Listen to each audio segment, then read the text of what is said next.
Hi, welcome to the bathtub. When you hear that sound, the sound of an ice crystal forming on a planetoid somewhere in the Ganymede cluster, or you hear the sound of a parakeet nibbling at her wooden toys, then you know you're in the new post-tech. This is the new post-tech edition of the bathtub. It's kind of like the pre-tech edition. We're almost exactly the same as the pre-tech. There's no tech. We don't do any tech at all. We're filming this on an old 8-track tape deck and a Commodore computer, and we're not doing any sort. And there's no pixels. We don't use any pixels. No whiteboard. We don't use any of the special effects that used to make this show so. It was just. It got too. It became like a Spielberg movie. It was just so many technical wonders coming at you that you kind of lost track of the most important thing in the world, which is the book itself, the book we take in the bathtub.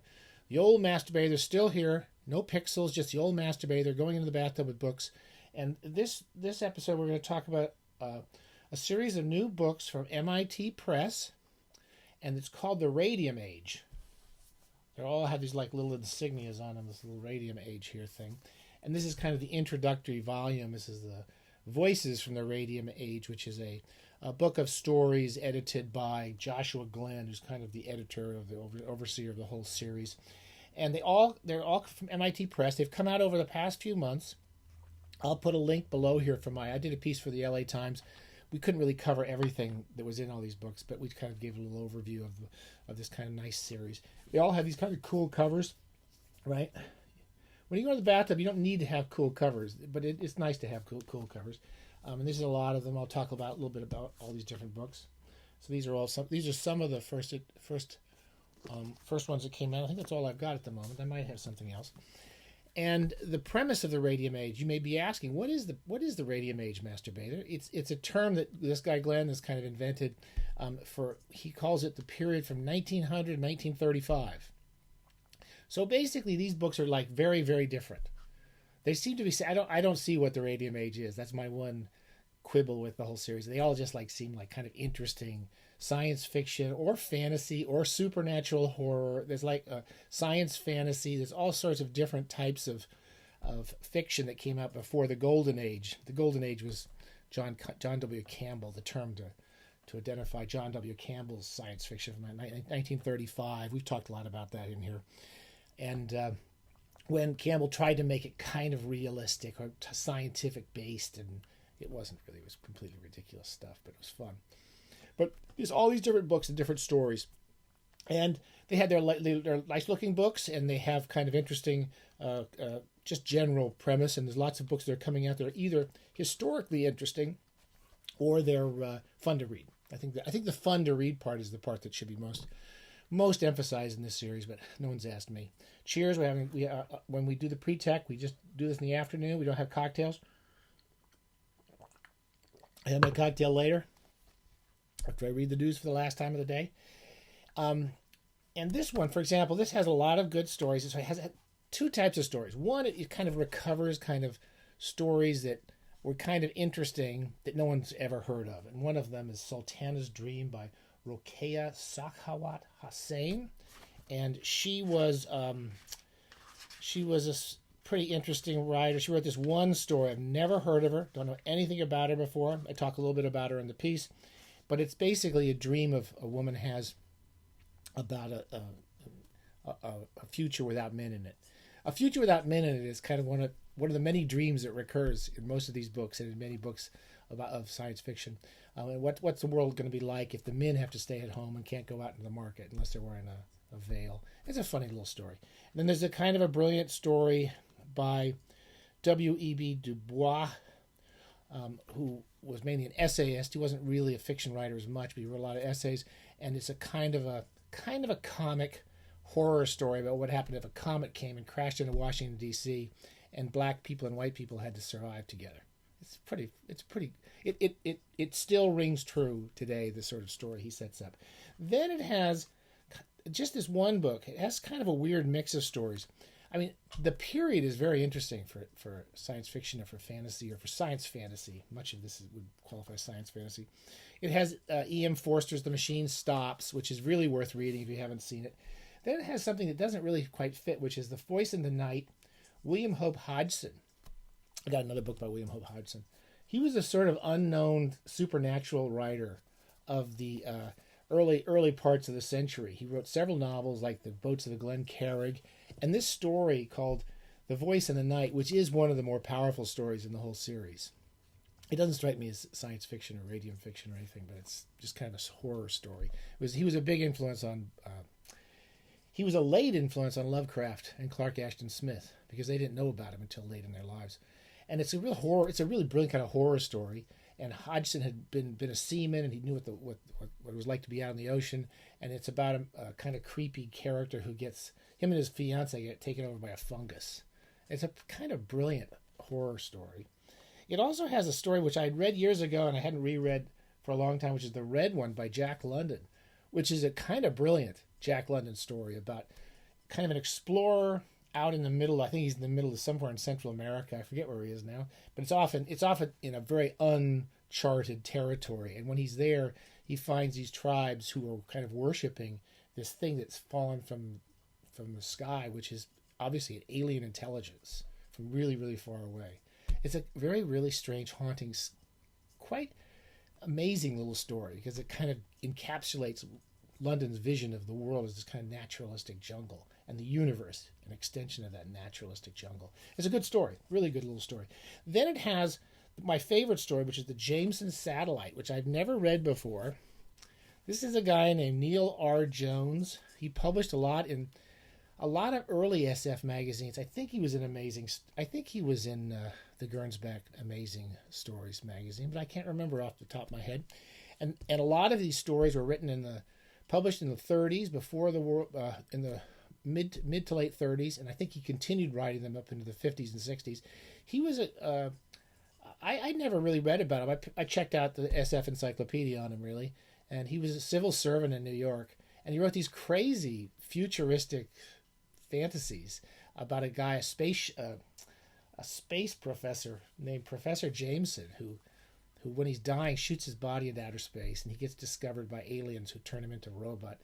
And it's kind of a lot. It reminds me more of Doctor Who than anything else. The kind of completely bullshit science that runs around it, people making up all these scientific things, but then inventing these crazy landscapes and futuristic wars and futuristic races and multi-dimensional conflicts.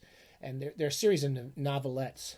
And I've only read this one. I enjoyed the first one so much. The first of the series is called The Jameson Satellite, which Joshua Glenn wisely used as the last story in his anthology.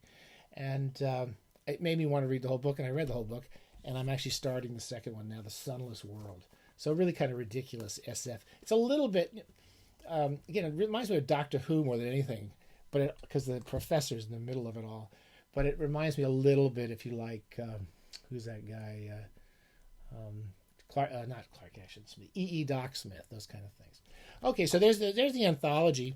Then there's several books, like The Clockwork Man, which was not my favorite. I don't remember. I think I got a little bored with it near the end. I probably didn't finish it. It's a interesting kind of robot. It's a Victorian period novel about what would happen if in the future people became automated, like automation is taking over the world at the time it's written. And it's an interesting, intelligent piece of writing, which kind of historically is interesting.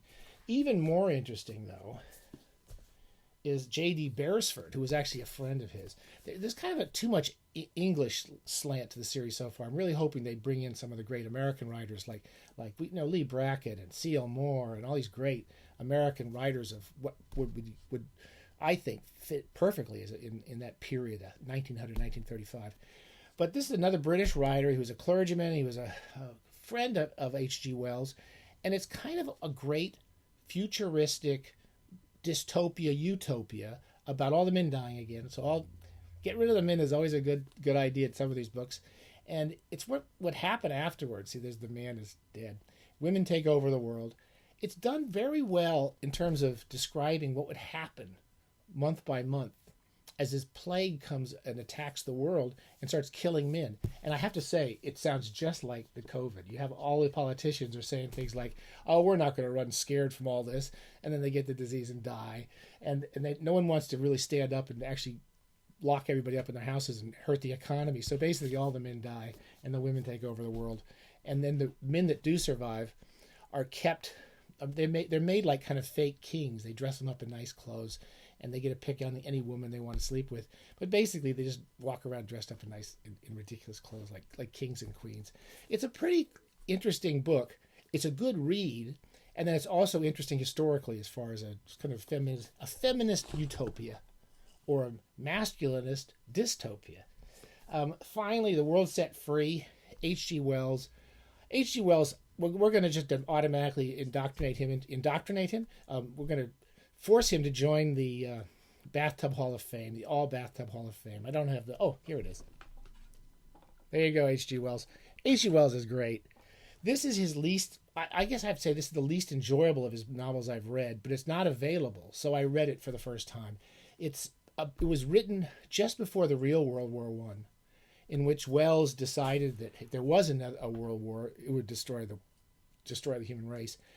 And he envisioned, because he had a fairly optimistic streak in him most of his life, maybe not at the end, but he sort of envisions that if you really create this bomb, he basically predicts a sort of atomic bomb.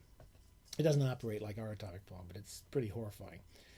And he says if you create these weapons, people will have to come together into a League of Nations style system and work together.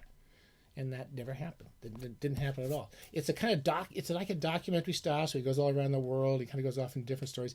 It wasn't it's far from my it's my least favorite H.G. Wells novel I've read so far. It set me back to read one of the greats, The Time Machine. This Penguin did this wonderful series years ago when they reissued all of Wells's books with new introductions. Those are actually really nice introductions and supplementary materials, just really lovely additions. And The Time Machine, science fantasy, going to this far future world with the Eloi and the Morlocks, it still reads incredibly well. It's a really wonderful read, and I'm halfway through it. It's great. And oh no, that's not the Radium Age. That's my book. I must have put it in this pile by mistake. This is 3 paragraphs in the life of Bob Johnson. It has nothing to do with the Radium Age. It's just like a really hilarious book that makes me laugh. I laugh every time I open this book. And it's 300 3-paragraph short stories about a guy named Bob Johnson who has nothing to do with me. He's a loser. He's a total loser. He's not like me at all, but he's very funny, and I think he's really good. And by the way, the movie tie-in edition, Reading Great Books in the Bathtub, still available. You can get it from me, or you can get it on Amazon, or you can go to Skylight Books in L.A., the only great bookshop in L.A. They sell my books down there. So anyway, that's it. That's the Radium Age. Check them out. I don't think I have anything more, except there's a lot of more books coming out in the series, and I would say the one that I most enjoyed so far was A World of Women by J.D. Beresford, and I really enjoyed reading these nutty old Neil R. Jones, Professor Jameson adventures, which I have to thank Joshua Glenn for getting me to read after all these years. Okay, stay safe, happy bathing.